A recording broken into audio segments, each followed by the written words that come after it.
Ya, Pancho, si quieres partir con la oración para ponerle un toque espiritual a nuestra reunión. Vale, gracias. Padre nuestro, que estás en el cielo, santificado sea tu nombre.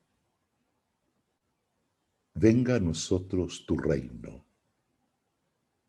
Hágase tu voluntad en la tierra como en el cielo. Danos hoy nuestro pan de cada día. Perdona nuestras ofensas, como también nosotros perdonamos a los que nos ofenden. No nos dejes caer en la tentación y líbranos del mal. Amén. Gracias.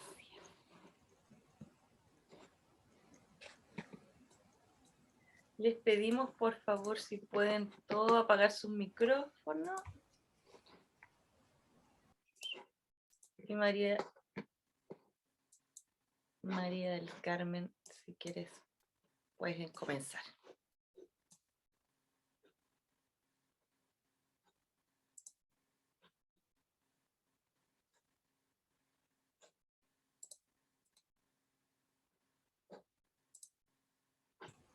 Estás sin micrófono, María del Carmen.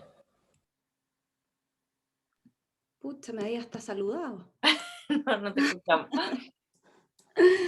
Hola a todos, bueno, de nuevo repito, ¿cómo están? Gracias por estar acá acompañándonos en esta charla de Jesús.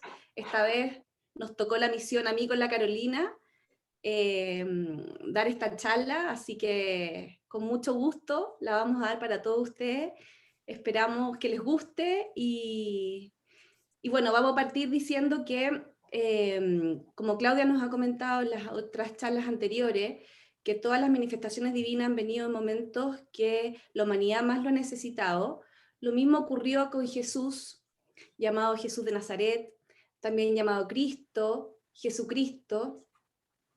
Bueno, este maravilloso hombre fue un predicador y líder religioso judío del siglo I, la figura central del cristianismo y uno de los hombres más influyentes en la historia. Ya dentro de la Biblia encontramos el Nuevo Testamento y en el Nuevo Testamento es donde se encuentra también el Evangelio, que está escrito por los seguidores de Jesús. Ahí es donde se cuenta la historia de la vida, la muerte y la resurrección de Jesús. En el Evangelio aseguran a Jesús como el hijo de Abraham y es presentado como el nuevo humano que derrota la maldad y restaura finalmente a la humanidad para unirse con Dios. Jesús anunciaba la llegada del reino prometido de Dios y hablaba y actuaba como si fuera el rey divino de Israel. La misión de él fue eliminar la oscura maldad que acechaba a la humanidad en ese entonces, la que nos seduce al egoísmo, a la violencia y a la destrucción.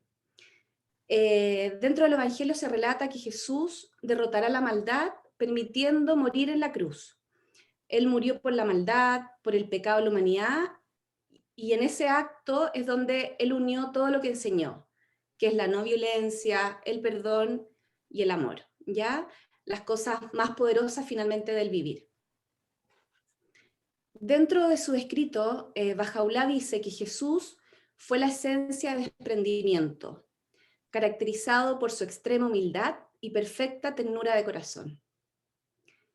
Y Abdul Bahá caracteriza a Jesús como el ejemplo perfecto de amor, la encarnación de la bondad y la merced divina que brilló sobre la humanidad, el medio del descenso de la munificencia de Dios, la eterna primavera, el agua de vida, aquel que había venido al mundo por medio del poder de Dios, nacido del Espíritu Santo y de la bendita Virgen María, y cuya realidad vino del cielo. Ellos ahí hablan sobre Jesús. Y con estas palabras preciosas de la descripción de Cristo, que en verdad se caracterizó por ser el maestro de la compasión, de la misericordia, del perdón, del amor. O sea, la verdad que Cristo todo lo que hacía, lo hacía desde el corazón. aquí vamos a empezar a comenzar un poco sobre, a contar la historia de Jesús desde sus inicios. Ya se dice que cuando Isabel ya estaba de 6 meses de embarazo, mandó al ángel Gabriel a Nazaret, un pueblo de la región de Galilea, y el ángel llevaba un mensaje para una joven llamada María, que era la madre de Jesús. Ella estaba comprometida para casarse con José, quien era descendiente del rey David. Cuando el ángel entra a donde estaba la habitación de María, María se asusta, se sorprende, y el ángel le dice: no tengas miedo, María, porque Dios te ha dado un gran privilegio. Vas a quedar embarazada y tendrás un hijo, a quien le pondrás por nombre Jesús. Este niño llegará a ser muy importante y lo llamarán Hijo del Dios Altísimo. Dios lo hará rey, como hizo con su antepasado David. Gobernará a la nación de Israel para siempre. María Carmen, ¿tú no podéis bloquear? Ahí. No. Ya. Entonces aparece el ángel y le dice que su hijo va a ser, gobernará la nación de Israel para siempre y su reinado no terminará nunca. María le dice: pero ¿cómo pasará esto si yo todavía no me he casado? Y el Espíritu Santo le contesta que el niño vivirá, que vivirá dedicado a Dios y que será llamado Hijo de Dios y que será del Espíritu Santo. Y que ella no se preocupe porque su prima Isabel, que ya era mayor, que ya tenía una edad avanzada, estaba embarazada de 6 meses, y que esto le demostraba que para Dios nada era imposible. Entonces María se queda embarazada del Espíritu Santo, y en ese tiempo José, como que al principio se molestó, no sabía qué pasaba, pero a José también se le presenta un ángel y le dice este mismo mensaje, y ahí él también decide apoyar a la Virgen y continuar con este camino de ser los responsables de traer a Jesús al mundo. Pasó el tiempo, se tuvieron que ir por un motivo de censo hacia Belén, y los agarró la noche, y no tenían dónde quedarse, dónde hospedarse, dónde dormir, porque estaba todo el pueblo de Belén lleno, y un buen persona del lugar, un lugareño, le ofreció quedarse en el establo. Y el establo es donde cuidaban los animales de ese lugar. Y María parte con contracciones y nace su hijo. El hijo nace lleno de animalitos del establo, con la humildad que demostraba siempre Jesús.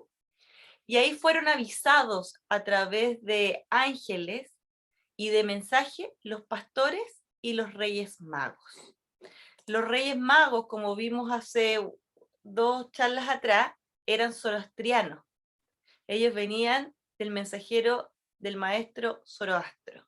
Y a través de las profecías que dejó Zoroastro, ellos siguieron la estrella hasta que apareció la estrella de Belén y supieron que había llegado el Mesías.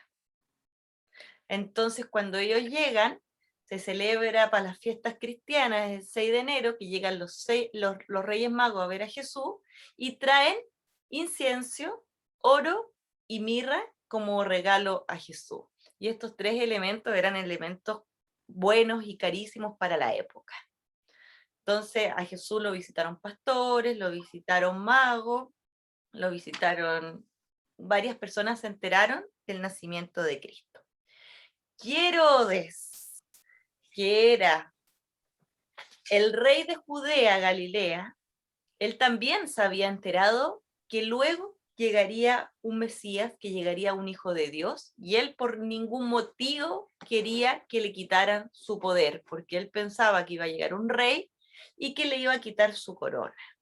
Entonces le había dicho a los reyes magos, a los pastores, a todos que le avisaran cuando naciera esta guagua.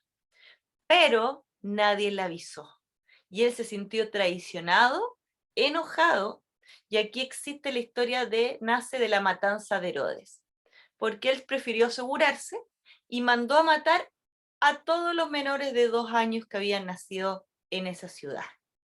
Y eso cuentan que fue trágico, que mataron a todos los niños, ¿sabes? Imagínense las madres y los padres cómo lloraban. Pero a José se le aparece un ángel y le dice, levántate, toma al niño y a su madre y huye a Egipto. Quédate allí hasta que te avise, porque Herodes va a buscar al niño para acabar con él. Entonces ahí José, unos días antes de ocurrir esta matanza, pesca al niño, a María, y se van camino a Egipto. Entonces, gracias a Dios y a sus planes, no le pasó nada a Jesús. Aquí cuenta la historia que después regresaron a Nazaret, y ahí la historia de Jesús de niño no se habla mucho, pero sí se habla que Jesús fue criado en el seno de una humilde familia palestina en la pequeña población de Nazaret. Jesús, a quien no habrían adorado ni reyes ni pastores, aprendió el oficio de carpintero y albañil de su padre. Ya, aquí hay de repente algunas discusiones porque mucha gente piensa que Jesús era pobre, muy humilde, pero otros dicen que no era tan así porque José era carpintero y para la época ser carpintero era como ser prácticamente un arquitecto, o sea, era una persona que necesitaba tener cálculo, ángulo, estudio, ver el diseño de los muebles, el diseño de las cosas. Entonces, muchas personas dicen que Jesús no era pobre, no estaba así como en la miseria como mucha gente pensaba. Ya él tuvo un oficio, fue carpintero y ahí fue agarrando toda su sabiduría. Hasta que se cuenta la historia que llega a los 12 años en una fiesta que se celebraba, se fueron a pasarla a un templo y después se retira José y María, pero se les pierde Jesús. Y desesperados lo empiezan a buscar, no sabían dónde estaba, y regresan hacia el templo y se dan cuenta que Jesús, a sus 12 añitos, estaba rodeado de personas contándoles historias, aprendizaje, respondiendo preguntas. Y ahí María ay, como que lo agarra y le dice, pero ¿por qué Jesús nos haces esto? Nos tenías totalmente asustados. Y ahí Jesús le dice, ¿y por qué me buscaban? ¿No sabían que yo debo estar en la casa de mi padre? Entonces él con sus 12 añitos y toda su sabiduría, María ya entendió que él venía con un mensaje especial, que él tenía una sabiduría especial para tener esa edad, y bueno, ahí lo pescaron y regresaron hacia su casa. De ahí existe una laguna. Después de estos 12 años, no se habla más de Jesús más o menos hasta los 30 años. ¿Ya? Se dice que este niño creció, como decíamos antes, se preparó como carpintero, se preparó con toda la sabiduría, y bueno, y él con su ejemplo lo más probable es que fue tocando corazones todo el tiempo. No está escrito nomás. Hasta que Jesús ya tiene 30 años, y aquí estaba el bautizo de Jesús. Aquí parte cuando Juan el Bautista, él profetizaba la llegada de este rey, del Hijo de Dios, y que iba a venir a salvar el mundo, a amarlos a todos. Y Juan Bautista bautizaba a la gente en el agua y les decía todo esto. Y un día llega Jesús a bautizarse y Juan el Bautista le dice, yo no te voy a bautizar si tú no necesitas que yo te bautice.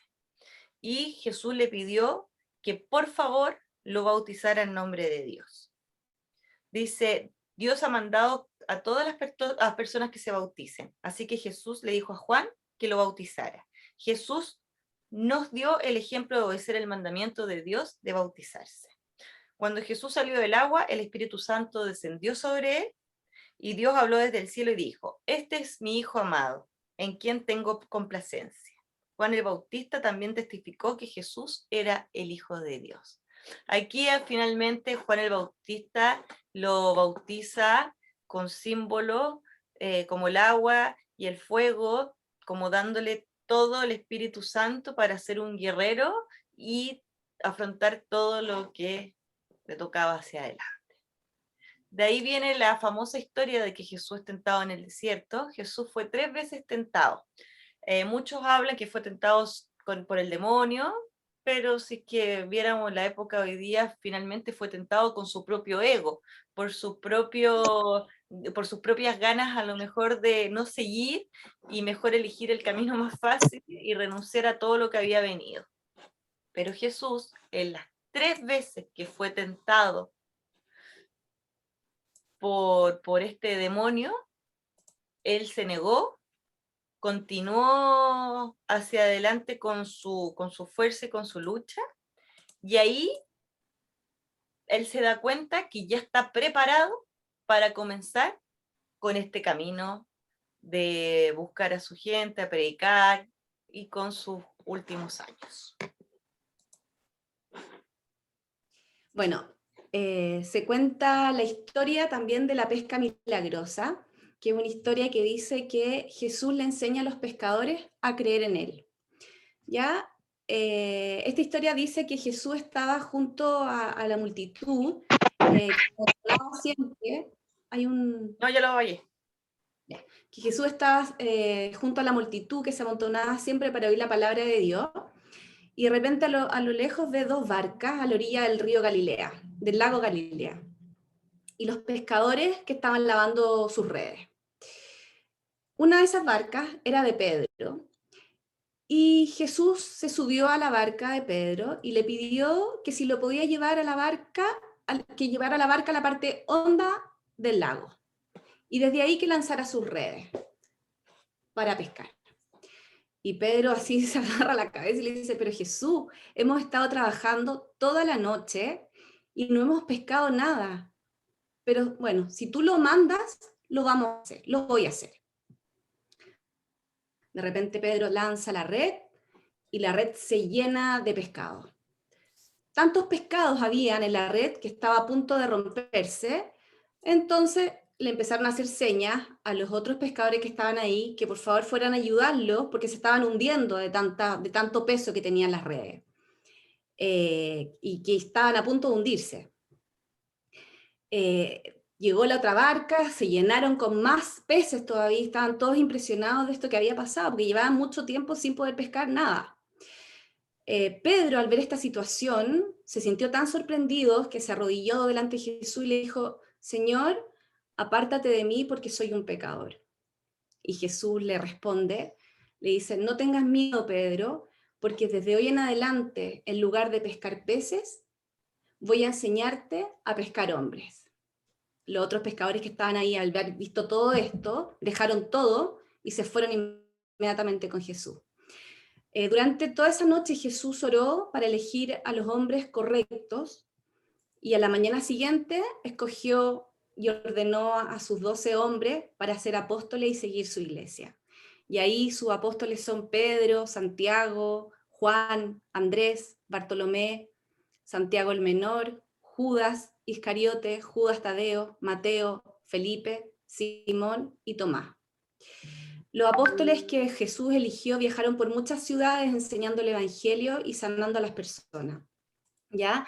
Y aquí en los escritos de la sabiduría de Abdul Bahá, él se refiere a que los apóstoles son los discípulos de Jesucristo y que eran como los demás seres humanos, que también se sentían atraídos por las cosas del mundo y que cada uno pensaba solo en el provecho personal que ellos tenían.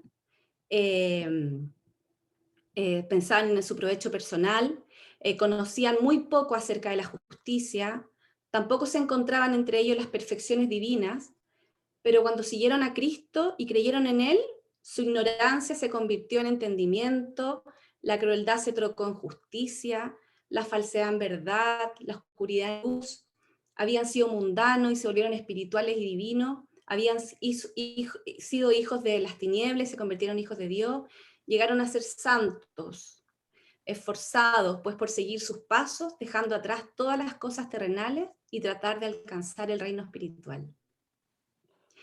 Jesús hizo tantos milagros en sus años de vida, y es por eso que Abdul Bahá en sus textos describe a Jesús como un médico celestial, quien trajo salud espiritual y curación al mundo.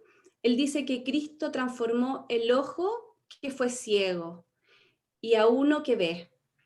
Rindió el oído que anteriormente fue sordo.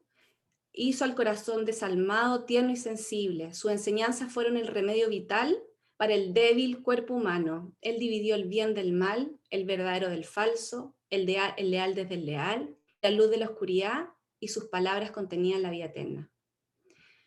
Jesús derramó el esplendor de su gloria sobre todas las cosas creadas. Por medio de él, el leproso recuperó de la lepra, de la perversidad y la ignorancia.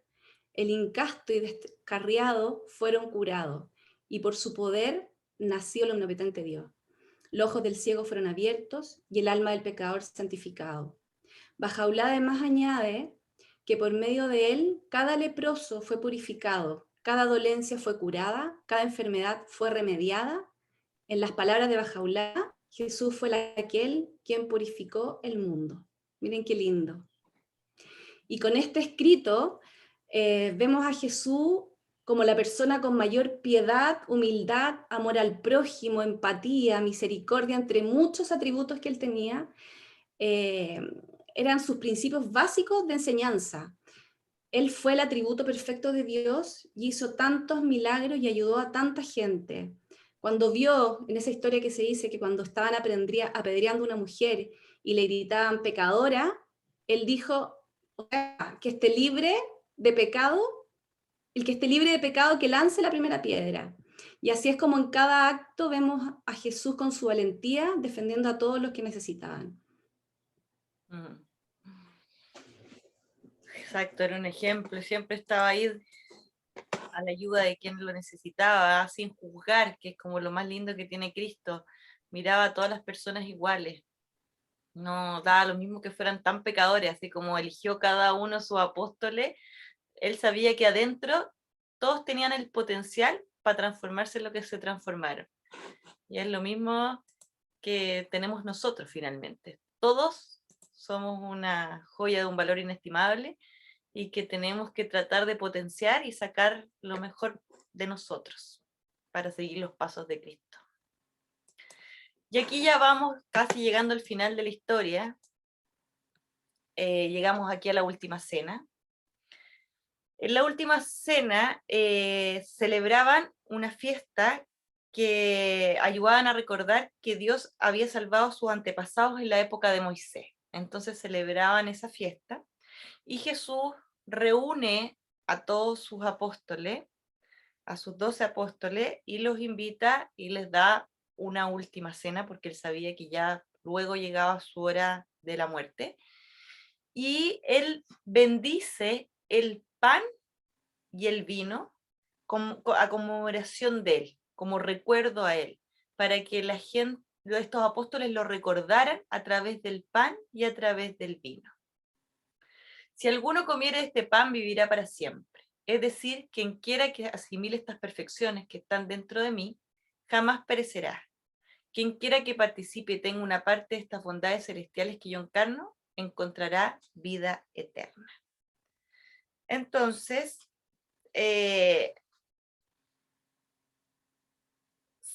según lo escrito, Cristo les da este pan para que recuerden los atributos de Cristo, más que para que uno los tenga al final en una hostia y tenga una comunión con Él. Es como cada vez que tú agarres eso, tú recuerdes los atributos de Cristo y trates de ser como Cristo, con esa fuerza, con esa misericordia, con ese amor. Entonces, eso es lo que quiso hacer Él en esta última cena. Les dijo que los amaba, les prometió que el Espíritu Santo los iba a estar acompañando, que los ayudaría. Cristo oró y pidió a sus apóstoles que fueran unidos, que se mantuvieran unidos en este mensaje.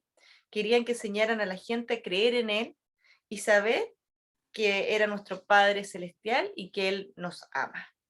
¿Ya? Entonces, finalmente, como en esta última cena, Él quiso como empoderarlos para lo que venía y de qué forma ellos tenían que seguir con la palabra de Cristo. En esa misma noche, después de la última cena, Cristo les pidió que por favor lo acompañaran hacia el jardín de Getsemaní. Algunos dicen que fue un jardín, una huerta, otros hablan del Monte de Olivo, pero todo más o menos queda en el mismo lugar. Entonces él reclutó, le dijo a sus apóstoles que lo acompañaran, que lo necesitaban despierto, que iba a venir una persona, que iban a venir unos hombres a apresarlo, que alguien lo iba a traicionar esa noche y que por favor necesitaban que sus apóstoles estuvieran cerca de él y acompañándolo. Cuando partieron hacia este jardín, Cristo empezó a orar y empezó a orar con tanta pena, con tanta angustia, con todo lo que se le venía, que dicen que empezó a sudar gotas de sangre.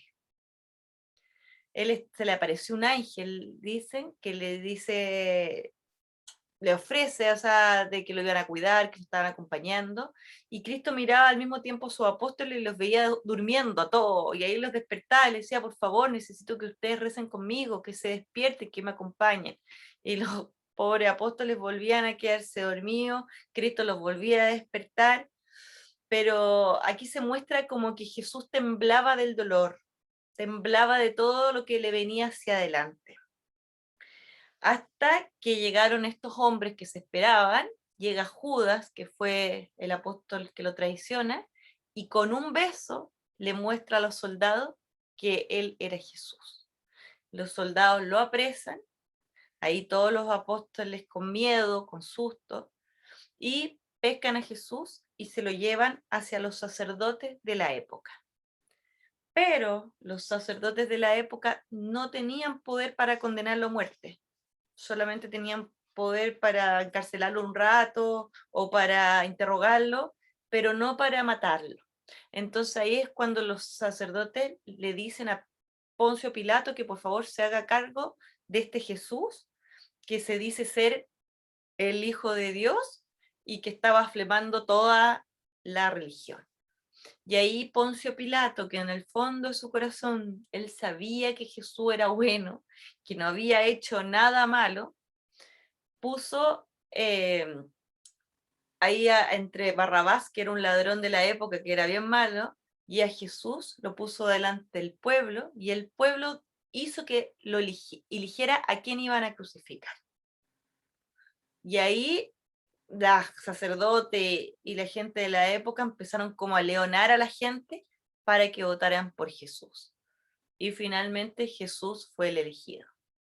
Poncio Pilato sabía que Jesús no era malo, sabía que era una persona buena.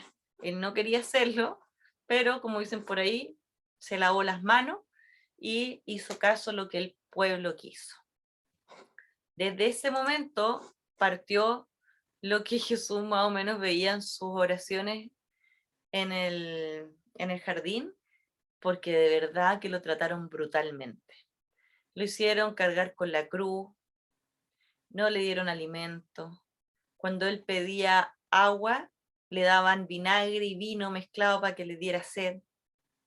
Lo coronaron con una corona de espinas, imagínense el dolor, que te claven espinas en la cabeza. Entre medio le pidieron a una persona que por favor le ayudara a cargar la cruz porque él ya estaba muy debilitado. Y los apóstoles estaban asustadísimos.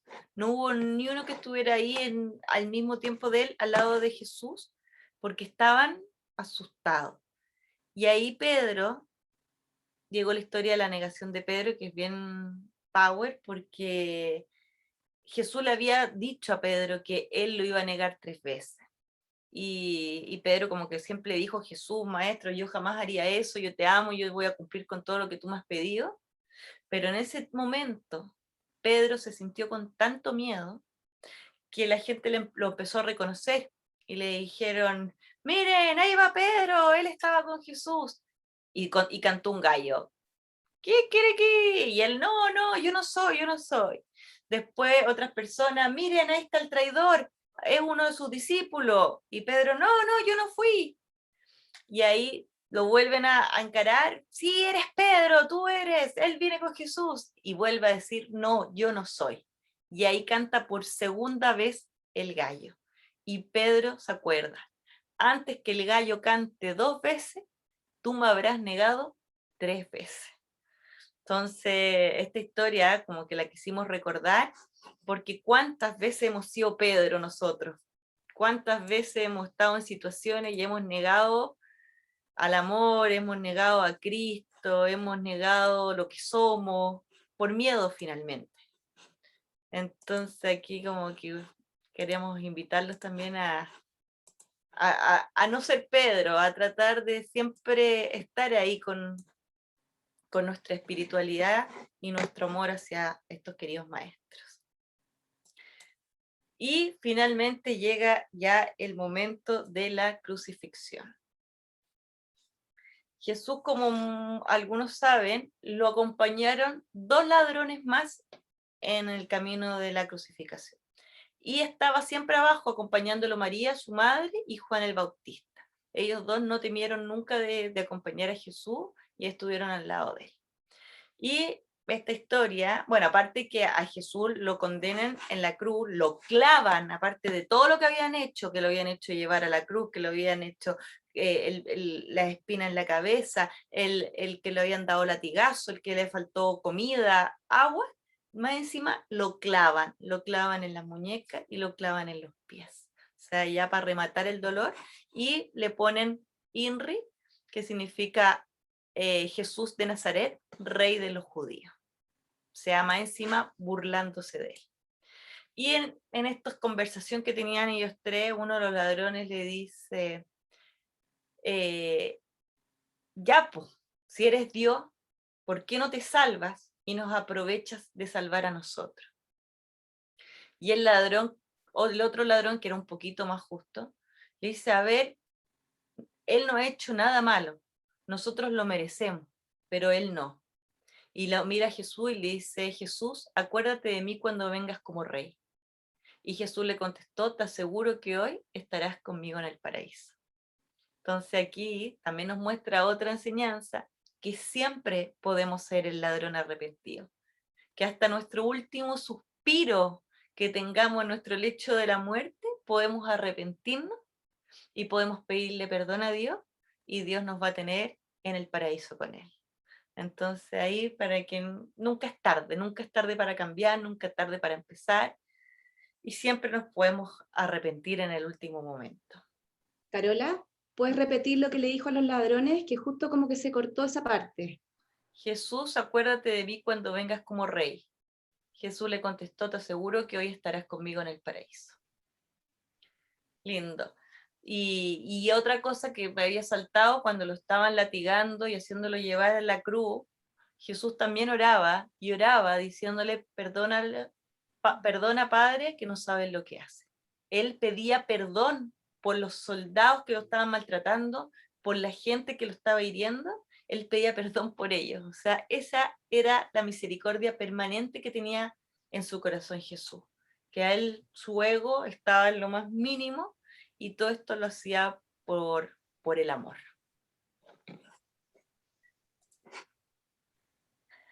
Bajaola dice que cuando el Hijo del Hombre exhaló su último suspiro y se entregó a Dios, la creación entera lloró con gran llanto.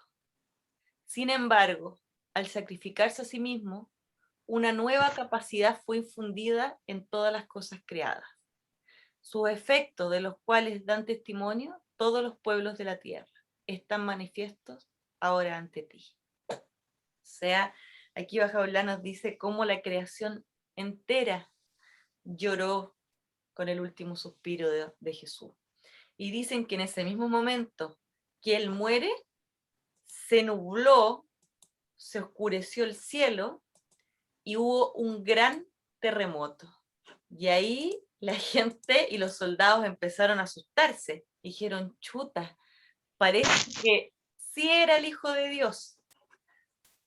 Parece como que la anduvimos embarrando, pero ya era tarde. Ya lo habían crucificado y ya no había nada más que hacer. Pero tuvieron miedo la gente después de su muerte, después de ese terremoto y del cielo oscuro. muchos dijeron, ¿qué hicimos? Al tercer día se decía que Cristo iba a resucitar.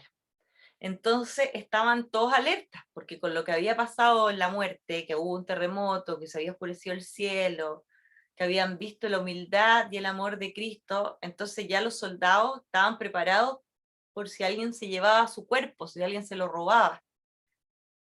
Y pusieron una gran piedra en el ataúd de Jesús, pusieron soldados, dicen, pusieron todo para que nadie vaya a robarse el cuerpo. Y ahí se cuenta que al tercer día las mujeres fueron a ver a la tumba de Cristo y dicen que la piedra estaba corrida y que el cuerpo de Cristo no estaba, y que estaba solamente sus mantos. Y los apóstoles que estaban todos reunidos, los apóstoles de verdad que en un principio, después de la muerte de Cristo, como que anduvieron perdiendo un poco la fe, o sea, como que dijeron que pucha, qué susto, somos un puñado de pocas personas que creemos en Él, ¿cómo vamos a continuar? ¿Qué es lo que hacemos? Estaban aterrados, unos decían una cosa, otros decían otra, habían perdido toda la fe. De ahí dicen que Cristo se apareció en espíritu al frente de ellos y les dijo que no teman, que él había resucitado, le mostró a Santo Tomás las heridas, que las tocara, que se diera cuenta que Jesús estaba ya en el cielo, y ahí les pasó todo el Espíritu Santo a este puñado de seguidores, los colmó de alegría, los llenó de esperanza, les dio toda la fuerza para luchar y hacer todo lo que hicieron. Imagínense que estamos después de 2021 años hablando de Él, hablando de Cristo, gracias a estos dos apóstoles que tuvieron la valentía de salir por todos lados a decir la palabra de Cristo. Entonces se dice que Cristo resucitó finalmente en esos corazones que estaban opacados, que estaban tristes, que estaban con miedo. Entonces Jesús resucitó en ellos y los apóstoles tuvieron la fuerza para continuar con el mensaje de Cristo. Entonces, eso es finalmente. ¿Y algunas enseñanzas? Bueno, en los escritos de la sabiduría de Abdul Bahá, bueno, antes quiero contarles que nosotros con la Carolina encontramos que en los escritos de Abdul Bahá se hablaba tan lindo de Jesús que no quisimos dejarlos de lado y por eso lo hemos mencionado tanto durante esta charla, ¿ya? Y en los escritos de la sabiduría de Abdul Bahá se refiere a que la enseñanza cristiana fue iluminada por el divino sol de la verdad, por lo que sus discípulos aprendieron a amar a todos los seres humanos como a sus hermanos, a no temer a nada, ni siquiera a la muerte, a amar al prójimo como a sí mismo y olvidar sus propios intereses egoístas por el bien de la humanidad. El gran propósito de la religión de Cristo fue el de atraer los corazones humanos más cerca a la resplandeciente verdad de Dios. Existen 10 mandamientos y los dos más importantes son amarás a Dios sobre todas las cosas y el segundo es amar al prójimo como a ti mismo. Dice Jesús que si tú solo cumples estos dos mandamientos, los otros se van naturalmente dando por añadidura. No robar, no mentir, no matar, etc. ¿Ya? La promulgación de la paz universal dice que ser un verdadero cristiano es ser siervo de la causa de su reino, avanzar bajo su bandera de paz y amor para con toda la humanidad, sacrificarse a sí mismo, ser obediente, ser vivificado por los hálitos del Espíritu Santo, ser espejo reflejando el esplendor de la divinidad de Cristo en todas las cosas, ser como Él y estar colmado de espíritu de su amor. Yo quiero terminar con esta frase que dice que el poder de Jesús es eterno, su soberanía continuará eternamente. Jesucristo, aislado, solitario y señero, logró lo que todos los reyes de la tierra no han podido realizar, y que su trono y reino fueron establecidos en los corazones humanos, donde Él reina con poder y autoridad sin fin. Y con esto damos fin. Finalmente, Sí, pues, finalmente podríamos decir que Jesús el reino es el rey de nuestro corazón, más de lo que todos pensaban que iba a ser el rey de palacio, de poder, de dinero, de mandato, de esclavos. Hoy día, con toda su historia y toda su enseñanza, podríamos decir que es el rey de nuestro corazón y es el que nos da este ejemplo de amor, de misericordia, de perdón y compasión. Y como Pancho partió al inicio de esto, que algunas a lo mejor no habían llegado, Cristo nos enseñó esta oración que nos dejó, que fue el Padre Nuestro, que realmente es una oración preciosa. Y aquí dice que el Padre Nuestro que estás en el cielo, santificado sea el nombre, sea los nombres, venga a nosotros tu reino, hágase tu voluntad en la tierra como en el cielo. Danos hoy nuestro pan de cada día, perdona nuestras ofensas como también nosotros perdonamos a los que nos ofenden. No nos dejes caer en tentación y líbranos del mal. Al final, en esta oración nos está diciendo que seamos generosos, que sepamos perdonar y que traigamos el cielo a la tierra con todos los atributos de Dios. Esta oración final que partimos y terminamos, damos el fin a esta charla.